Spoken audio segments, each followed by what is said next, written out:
Hello दोस्तों, नमस्कार। Helping thinkers के यूट्यूब चैनल पर मैं राकेश चौहान आप सभी का हार्दिक स्वागत करता हूं। दोस्तों, आज इस वीडियो में हम बात करने वाले हैं एमपीपीएससी 2023 की जो प्रारंभिक परीक्षा 17 दिसंबर को होने वाली है और आज से आपको केवल इस एग्जाम के लिए केवल 4 दिन बचे हैं। अब इन 4 दिन बहुत ज़्यादा महत्वपूर्ण हैं इस प्रीलिम्स को क्रैक करने के लिए। अब इन 4 दिनों में मैं इस वीडियो में ये बताने वाला हूँ कि इन 4 दिनों में आपको क्या नहीं पढ़ना चाहिए, क्योंकि हमें ये तो पता है कि पढ़ना 10 यूनिट है, लेकिन हमें यहां पर इन कम दिनों में ज़्यादा फोकस ये रखना है कि हमें क्या नहीं पढ़ना है।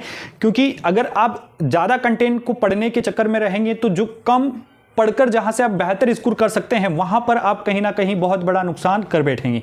तो दोस्तों, बिना वक्त गवाए यहां पर आपको पता है कि यहां पर जो आपका एग्जाम है वो 17 दिसंबर को संडे के दिन जो है आपका एग्जाम जो है होने वाला है।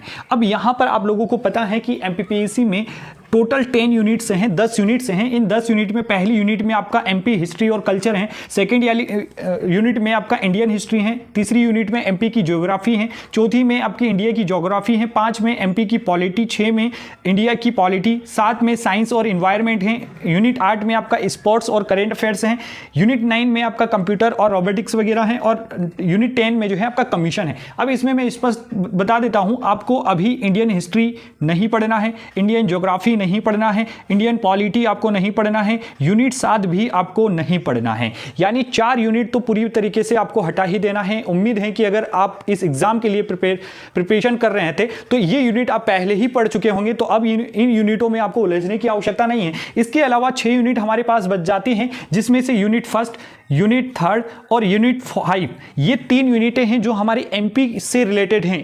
एमपी की हिस्ट्री हो गई, कल्चर हो गया, एमपी की ज्योग्राफी होगी और एमपी की पॉलिटी और इकोनॉमिक्स हो गई। यहां पर इसके बाद में जो यूनिट्स बच जाती हैं वो यूनिट 8 जिसमें स्पोर्ट्स हैं, यूनिट 9 कंप्यूटर और कमीशन। तो दोस्तों, यहां पर आपको इन एमपी की 3 यूनिट्स के लिए आपको ज्यादा कुछ नहीं करना है। अगर आपके पास वन लाइनर की अगर कोई बुक है एमपी की, तो उसको रिवाइज करके आपको सिंपल सा ऑब्जेक्टिव लगा लेना है। ऑब्जेक्टिव दोस्तों इसमें लगा लेना है, इसके ज्यादा आपको कुछ भी इसमें नहीं करना है।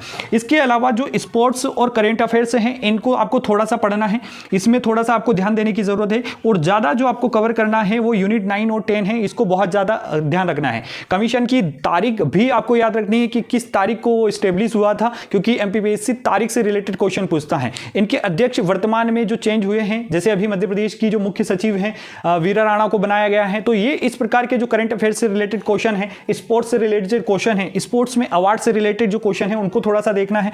यूनिट 9 और 10 को ज्यादा फोकस करना है आपको, और इस तरीके से आपको यहां पर जो बड़ी बड़ी यूनिट है उन पर फोकस नहीं करना है। छोटी यूनिट यानी एमपी में केवल आपको वन लाइनर पढ़ना है और ऑब्जेक्टिव लगाना है। इसके अलावा ज्यादा आपको करने की आवश्यकता नहीं है।